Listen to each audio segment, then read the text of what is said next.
விஜய் அவர்கள் முதல் நாள் பேசுவதை விட 2வது நாள் பேசும்போது ஒரு வார்த்தையை சொல்லியிருந்தார். சமரசம் செய்ய நாங்கள் தயாராக இருப்போம், எந்த லெவலுக்குனாலும் மக்களுக்காக நம்ம சமரசம் செய்ய தயாராக இருக்கோம். அவர் என்ன சொல்ல வர்றாரு? கூட்டணிக்கு தயாராகிறாரு. ஆனால் இங்கே கூட்டணிக்கு உண்டான கட்சி அதிமுக பிஜேபியோட கூட்டணி, திமுக கூட்டணியில் போக முடியாது. அப்போ மீதி இருக்கிறது சீமான் அவர்கள் மட்டும்தான். அவர்கிட்ட தான் சமரசம் பண்ண வேண்டியிருக்கும். அதுக்கு தயாராகிட்டாரா? சீமானோட அவர் கூட்டணி வைப்பது அப்படின்றதுல நீங்கள் அவர் நடைமுறை சிக்கல்கள் என்னன்னா, யாரை முன்னிலைப்படுத்துவார்? சீமானை முன்னிலைப்படுத்த போகிறாரா? விஜய் முன்னிலைப்படுத்தப்படுவாரா? யாருக்கு அதிக இடங்கள் வழங்கப்படும்? இப்படின்ற ஒரு கேள்வி இங்கே இருக்கு.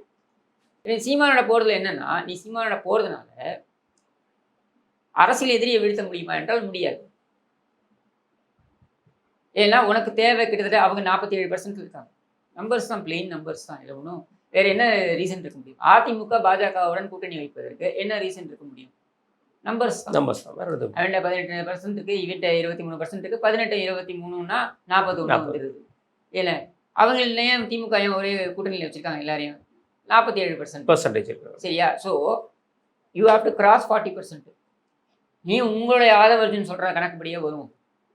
25% நீ வாங்குறீங்கன்னு வைப்போம். இவங்க எவ்வளோ வாங்க? 8% வாங்குறாங்கன்னு வைங்க. ஏற்கனவே வாங்கிக்கிறது அளவுகோலாக வச்சுப்போம். நாம் தமிழ் அப்போவும் நீ 30 தானே வருவேன், 33 தானே வருவேன். உன்னால 40 கிராஸ் பண்ண முடியாது. அப்போது அதிமுக இல்லாமல் நீ திமுகவை வீழ்த்த முடியாது. நீ என்ன தலைகளையும் தண்ணி குடித்தாலும் திமுகவை வீழ்த்த முடியாது. அப்போது ஒன்று திமுகவை வீழ்த்த போகிறேன் அப்படின்றத கைவிட்டுரு. இல்லை வீழ்த்த போகிற அப்படின்னா அதற்கான அணியில் நீ அங்கம் வகிக்கணும்.